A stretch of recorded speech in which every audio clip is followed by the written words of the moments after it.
28 নং নগাঁও জিলা যোগাসন ক্ৰীড়া চেম্পিয়নশ্বিপ 2024 মোৰ ভাৰত কেন্দ্ৰ নগাঁৱত অনুষ্ঠিত হৈ আছে। এই যোগাসন প্ৰতিযোগিতা দুদিন ধৰি চলিব।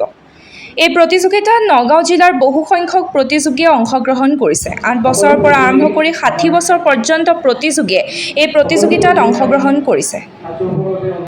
লগত কণ্টেষ্ট কৰা আৰু আজি মানসীয়ে সেইখিনি ঠাই লৈছে। বাইদেউ পিছতে আহি মানসী এইখিনি ঠাই লৈছে। প্ৰথমবাৰৰ কাৰণে নেশ্যনেল যাব যোৱা বছৰ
যোগ সংস্থা অসম যোগ সংস্থাৰ এটা স্বীকৃতিপ্ৰাপ্ত জিলা গোট আৰু অসম যোগ সংস্থা হৈছে অসম অলিম্পিক সন্থাৰ স্বীকৃতিপ্ৰাপ্ত এটা অনুষ্ঠান আৰু যোগ ফেডাৰেশ্যন অফ ইণ্ডিয়াৰ ৰিকগনাইজ ষ্টেট বডি।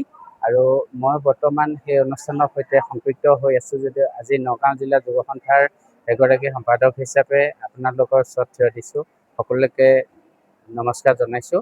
মোৰ লগত আছে আমাৰ তানাজী সেনগুপ্তা দা, তেখেতে নগাঁও জিলাৰ আমি আয়োজন কৰা 28 সংখ্যক নগাঁও জিলা যোগাসন ক্ৰীড়া প্ৰতিযোগিতাৰ উদ্যোক্তা সমিতিৰ তেখেত সভাপতি।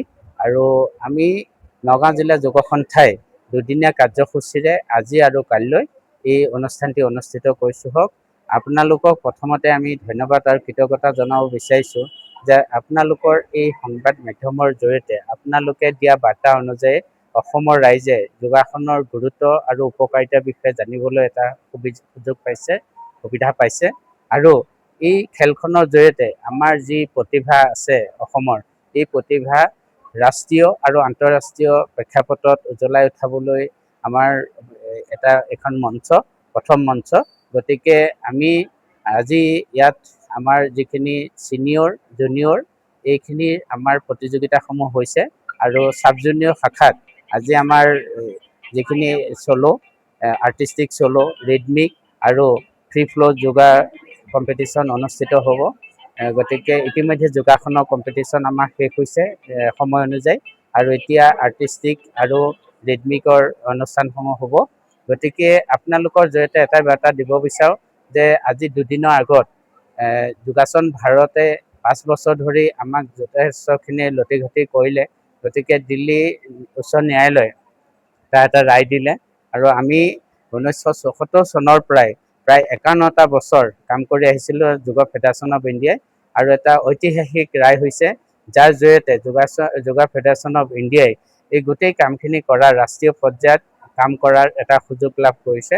গতিকে আপোনালোকেও এই ভাল খবৰটো পাই নিশ্চয় সুখী হ'ব আৰু আমাৰ খেলুৱৈসকলে অনাগত দিনত আৰু অধিক ভালকৈ খেলাৰ সুযোগ পাব। আপোনালোকে নিশ্চয়কৈ জানে অসমৰ আমাৰ উদিতা ৰাণী বৰাকে প্ৰমুখ কৰি বহুত ভাল প্ৰতিভাৰ আমাৰ ষ্টুডেণ্ট আছে।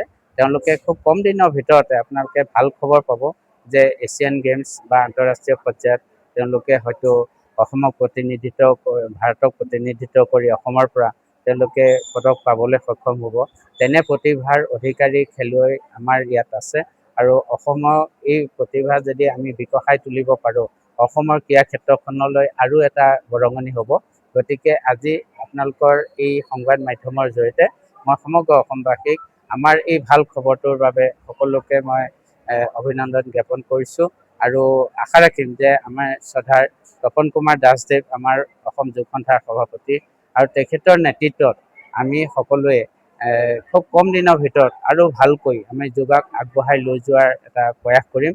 আমাৰ স্থানীয় বিধায়ক মহোদয় ইতিমধ্যে আমাৰ ৰাজ্যিক পৰ্যায়ৰ খেলখন নগাঁৱতে খেলাৰ ক্ষেত্ৰত তেখেতে নিশ্চয় সহযোগিতা জনাব আৰু তেখেতে আশা প্ৰকাশ কৰিছে।